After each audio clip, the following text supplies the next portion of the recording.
В конце 2025 года соцсеть X, бывший Twitter, ввела функцию редактирования изображений с помощью Grok. Любой пользователь мог взять изображение с чужого поста, удалить водяные знаки, изменить стиль, позу или добавить новые элементы. Это вызвало массовый протест художников, в результате которого некоторые авторы объявили о своем уходе с платформы. По закону об авторском праве нельзя не только редактировать чужое произведение, но даже публиковать его без разрешения автора. Однако Илон Маск внедрил инструмент, который будто демонстративно игнорирует эти нормы. Мне стало любопытно, чем закончится эта история и будет ли все как-то отрегулировано. И вот в конце января 2026 года уже Google внедряет похожую функцию в Chrome, которая позволяет пользователю редактировать изображения на любом веб-сайте, даже не скачивая их. Есть ощущение, что все происходящее — это какой-то заговор. Это не случайная цепочка обновлений, а целенаправленная кампания. Возможно, таким образом крупные корпорации пытаются внедрять новые нормы и постепенно переписывают правила. Еще в апреле 2025 года Джек Дорси, сооснователь и бывший генеральный директор Twitter, написал в X «Delete all IP law» – удалить все законы об интеллектуальной собственности. Маск ответил «I agree» – согласен. Под аббревиатурой IP, Intellectual Property, имеется в виду вся интеллектуальная собственность в целом. Это и авторское право, которое защищает рисунки и тексты, и патентное право, которое охраняет технические изобретения, а также сюда еще входят товарные знаки. Этот пост в Твиттере натолкнул меня на мысль, почему предприниматели, построившие такие гигантские компании, вдруг выступают против системы, которая должна защищать их собственные патенты и контент. Я была озадачена всеми этими вещами и прежде не размышляла о чем-то подобном, но теперь мне захотелось выяснить, есть ли у позиции Маска и Дорси объективные основания, правы ли они, или это просто желание крупных корпораций сэкономить на авторах. Чтобы найти ответ, я собираюсь погрузиться в историю авторского права, выяснить, для чего оно изначально создавалось, как менялось, узнать о его возможных отрицательных сторонах и попытаться собрать из этого всего цельную картину. Небольшая ремарка. Вообще, я сейчас зачитываю текст статьи, которую я написала где-то с месяц назад. Просто я решила перенести ее в видеоформат и посмотреть, как это вообще все будет выглядеть. И будет ли это интересно смотреть и слушать. Так вот, в самой статье я ставила перед собой задачу попытаться понять, как мыслят Илон Маск, Джек Дорси и другие сторонники радикального упрощения законов об интеллектуальной собственности. Мне хотелось выяснить, на чем строятся их убеждения и с какими проблемами они сталкиваются. Возможно, таким образом можно будет понять их логику. Будучи цифровым 2D-художником, я не выступаю за полную отмену авторского права. Я написала эту статью, потому что хотела выйти за пределы привычного мне инфополя и изучить противоположную точку зрения.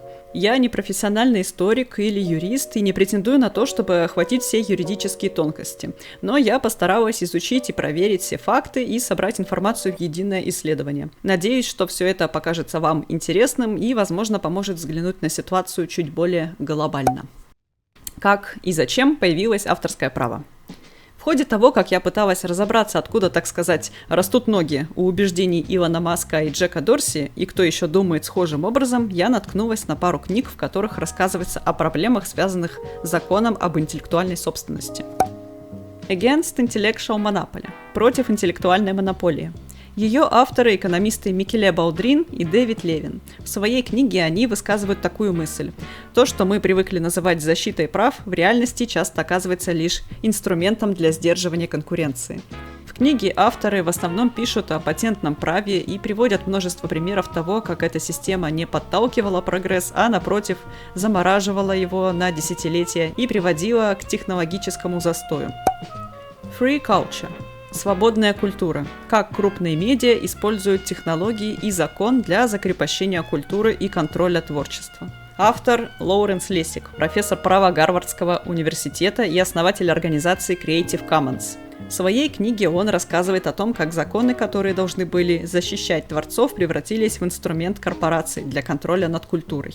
По мнению Лессига, человечество движется от культуры, где можно свободно творить на основе созданного ранее, к культуре разрешений, где любое использование требует юриста.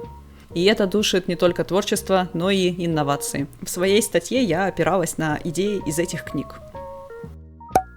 Статут королевы Анны 1710 года. История авторского права началась не с защиты творцов, а с контроля над ними. До XVIII века в Англии существовали королевские привилегии, которые давали издательским гильдиям исключительное право на печать, что позволяло власти использовать гильдию как инструмент для цензуры прессы. Все изменилось в 1710 году с принятием статута королевы Анны. Это был первый в мире закон об авторском праве. Его полное название – Акт для поощрения обучения путем предоставления копий печатных книг авторам или покупателям таких копий на указанные в нем сроки. Суть договора. Впервые право собственности признали за самим автором, а не за издательскими гильдиями. Но оно было временным, всего 14 лет, с возможностью продления еще на 14, если автор жив. Зачем это было нужно? Закон давал творцу временную монополию, чтобы тот мог заработать. Взамен, спустя короткий срок, произведение переходило в общественное достояние, чтобы на нем могли учиться и строить что-то новое другие. Когда все пошло не так? Закон Микки Мауса и расширение границ защиты.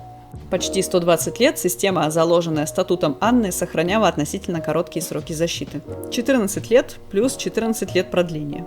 Идею о том, что авторское право существует ради общественного прогресса, закрепили даже в Конституции США 1787 года.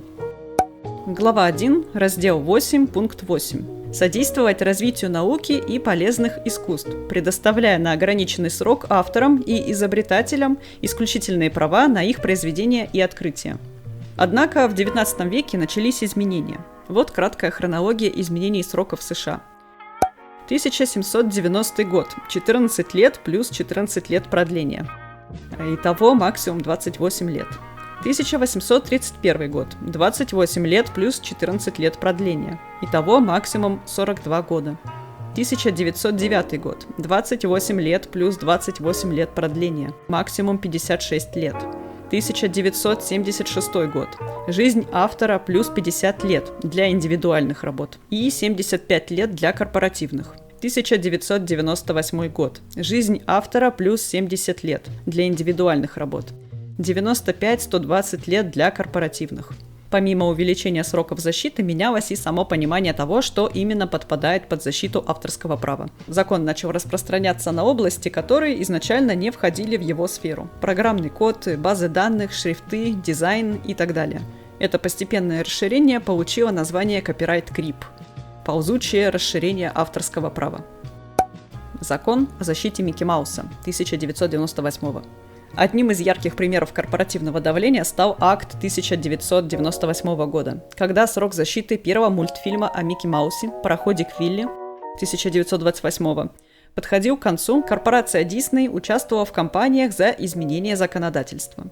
В результате в США приняли Copyright Term Extension Act, известный как Sonny Bono Act. Он продлил защиту произведений до 70 лет после смерти автора, или до 95-120 лет, если права принадлежат корпорации. В народе этот документ иронично прозвали законом о защите Микки Мауса.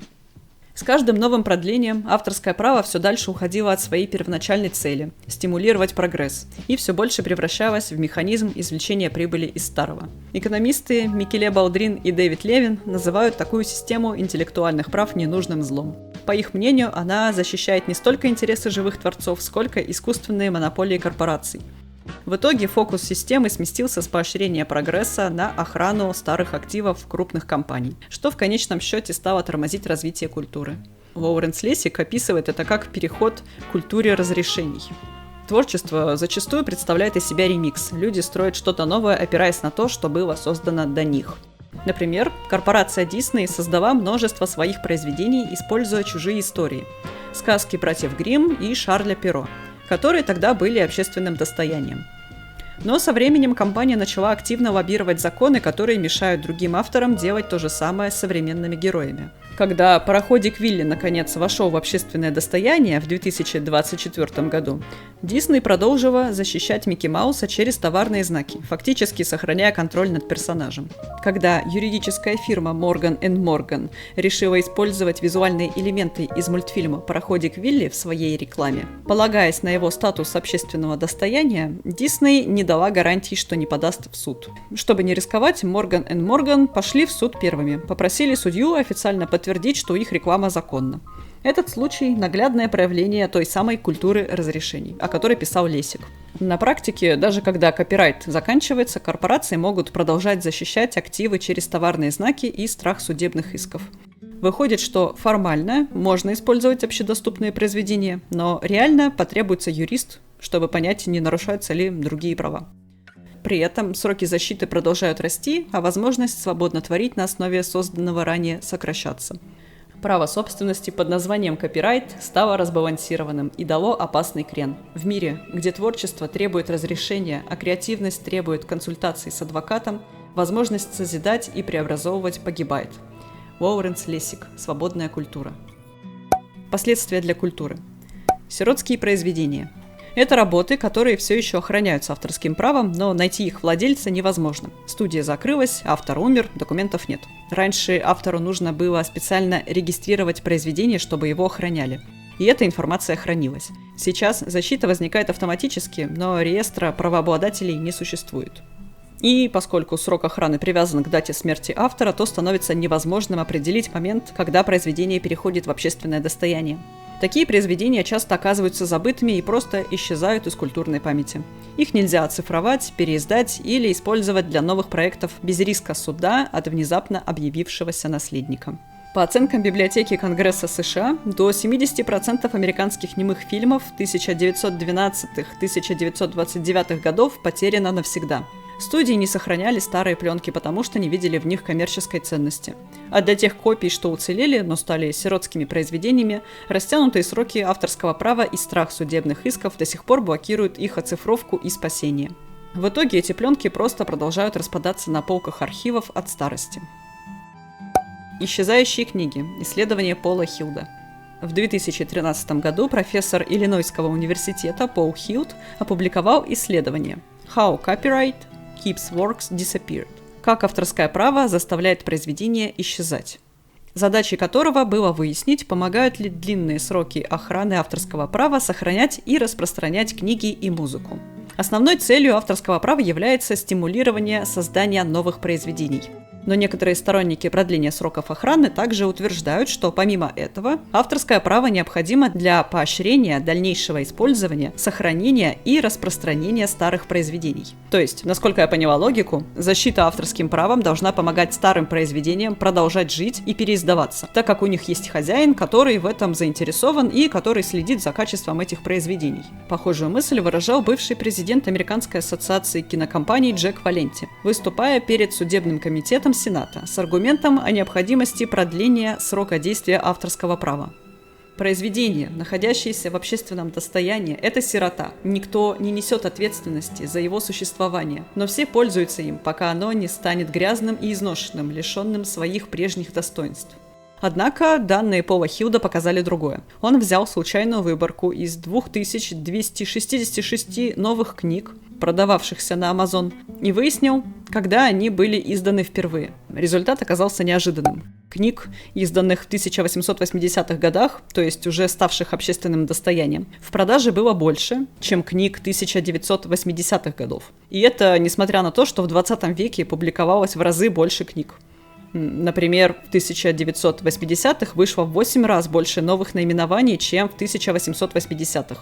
По логике защиты прав, закон должен стимулировать авторов и издателей распространять свои работы. На деле же происходит противоположное. Произведения с длительной защитой исчезают с рынка. Таким образом, большая часть книг 20 века просто выпала из культурной памяти. Хилд пишет. Однако стоит обратить внимание на более резкое сокращение числа книг под авторским правом с течением времени. С 2000 по 2010 – 254 наименования, к 1990 – 109 наименований, и затем к 1980 – 29 наименований. И это вовсе не плавно нисходящая кривая. Издатели, по-видимому, не склонны продавать свои книги на Amazon дольше нескольких лет после их первоначальной публикации. Разница в темпах сокращения между книгами из общественного достояния и книгами под авторским правом демонстрирует предпочтение издателей продвигать произведения, которым менее 20 лет.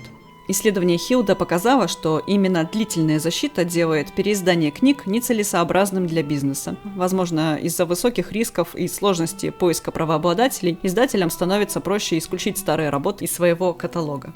Таким образом, закон, призванный защищать культуру, неожиданно работает против нее. Как пишет сам автор, авторское право в значительной степени коррелирует скорее с исчезновением произведений, чем с их доступностью.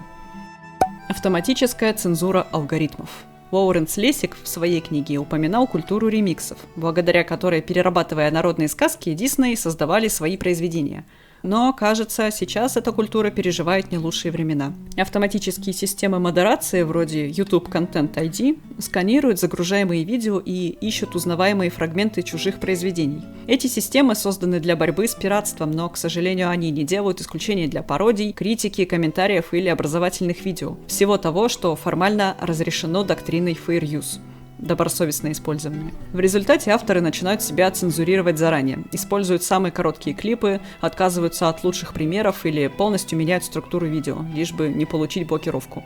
Как пишет американская правозащитница и юрист Кэтрин Трентакоста в своей статье «Без фильтров. Как система Content ID в YouTube препятствует добросовестному использованию и диктует то, что мы видим в сети». Именно то, какие совпадения находит Content ID и каким образом он их определяет, в конечном счете решает, что увидят зрители, а не свобода выражения, не принцип добросовестного использования и не представление автора о том, каким должен быть сильный видеоматериал. Цензура, тролли и платные знания. По мере того, как я глубже погружалась в тему проблем, связанных с законами об интеллектуальной собственности, я натыкалась на все большее количество примеров. Но чтобы не растягивать статью и это видео, лишь коротко перечислю некоторые из них. Трудности с доступом к научным статьям и знаниям, которые привели к возникновению проекта Sci-Hub. DMCA, который используется не только для борьбы с пиратством, но и как средство цензуры. Ложные жалобы позволяют удалять критику или блокировать конкурентов под предлогом нарушения прав. Патентные тролли.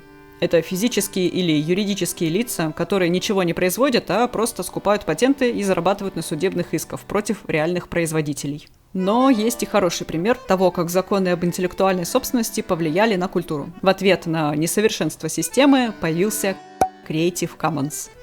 Идеей Лоуренса Лессига и его единомышленников было добавление гибкости закону об авторском праве. Вместо all rights reserved – все права защищены, some rights reserved – некоторые права защищены. Теперь автор сам может решать, разрешить ли другим использовать свою работу для обучения, ремиксов или некоммерческих проектов. Благодаря этим открытым лицензиям, например, работает Википедия, а на GitHub множество проектов используют Creative Commons для документации и другого контента. Заключение и AGI. После того, как я изучила всю эту информацию и познакомилась с работами критиков законов об интеллектуальной собственности, у меня появилось ощущение, что... Бабушка звонит. У меня появилось ощущение, что сегодня баланс действительно сместился в сторону крупных корпораций. Закон, который должен был стимулировать развитие, в некоторых случаях работает против культуры, науки и прогресса. Что ж... По-видимому, у Илона Маска и Джека Дорси действительно есть основания для столь радикальных высказываний. Кстати, сам Илон в 2014 году открыл патенты Тесла для всех желающих. В официальном заявлении компании он объяснил это так. Технологическое лидерство определяется не патентами, которые история неоднократно показала как весьма слабую защиту от решительного конкурента, а способностью компании привлекать и мотивировать самых талантливых инженеров мира. Он говорил, что патенты слишком часто служат не изобретателям, а для сдерживания прогресса и укрепления позиций крупных корпораций. Эта позиция во многом схожа с позицией экономистов Микеля Балдрина и Дэвида Левина, которые пришли к заключению, что современная система интеллектуальной собственности часто работает не на прогресс, а против него. Один из примеров, который они приводят, братья Райт. По их мнению, те активно использовали патенты для судебных тяжб вместо дальнейших изобретений, что задержало развитие американской авиации. В отличие от Балдрина и Левина, которые склоняются к радикальной отмене интеллектуальной собственности, Лоуренс Лессиг предлагает изменить систему и вернуть ей изначальный смысл. Идея Лессига касательно авторского права. Первое. Сократить срок охраны. Автор допускает разные варианты. Можно вернуться к 14 годам, можно установить 32 года или 75 лет с продлениями. Главная мысль – не связывать произведение правовым регулированием, когда оно уже не приносит автору прибыли. Второе. Создать четкую границу между защищенным контентом и общественным достоянием. Нынешняя система с ее расплывчатыми понятиями вроде добросовестного использования и различиями между идеями и выражением, по мнению автора, очень выгодна юристам. Лесик хочет простую и понятную зону без адвокатов, где любой человек точно знает, что он может использовать контент свободно, без страха суда. Третье. Ввести обязательную регистрацию для продления прав. Защита все еще возникает автоматически, но через определенный срок, например, через 32 года, автор должен решить, нужна ли ему дальнейшая охрана. Если да, он оформляет продление срока на 5 лет и платит за это небольшую пошлину, например, $1. И таким образом он может продлевать права до 75 лет. Если автору защита не нужна, произведение переходит в общественное достояние. Благодаря такой системе у произведений с продленными сроками появится реестр, что облегчит поиск правообладателя. Четвертое. Запретить увеличение сроков. Никаких законов Микки Мауса. Но пока юристы разбираются с законами, инструменты вроде Grok и Google не спрашивают разрешения, они просто ставят всех перед фактом. Копировать и изменять контент теперь может каждый. Законы запрещают, а кнопка уже есть. Илон Маск неоднократно упоминал, что главная цель его компании XAI – это создание AGI – общего искусственного интеллекта, способного решать глобальные проблемы человечества. Что-то вроде победить рак и старение, остановить глобальное потепление, колонизировать космос и многое другое. Речь идет об ИИ, который может выполнять любую интеллектуальную работу на уровне человека или даже превосходить его. И это, вероятно, одна из причин, почему Маск выступает за отмену интеллектуальной собственности. Чтобы ИИ действительно стал AGI, то есть смог не только анализировать, но и создавать новое, мыслить креативно и понимать человеческую культуру, ему необходимо поглотить огромный массив созданного людьми контента – картины, музыку, книги, тексты и все остальное. И тут мне становится несколько тревожно, как изменится мир, когда такая технология появится. Что останется ценным в мире, где любой контент создается мгновенно и идеально подстраивается под вкус пользователя? Что люди вообще смогут предложить такого, что не повторит это самообучающаяся сверхразумная нейросеть? Мне кажется, что скоро этот вопрос может стать очень актуальным. А творческую сферу, да и не только ее, ждут большие перемены. И меня как художника очень волнует вопрос, как вообще выживать в таком мире. Но это, пожалуй, тема для отдельного большого исследования, если я успею им заняться, ведь по некоторым прогнозам AGI может стать реальностью уже в ближайшие 5 лет. Тик-так, тик-так.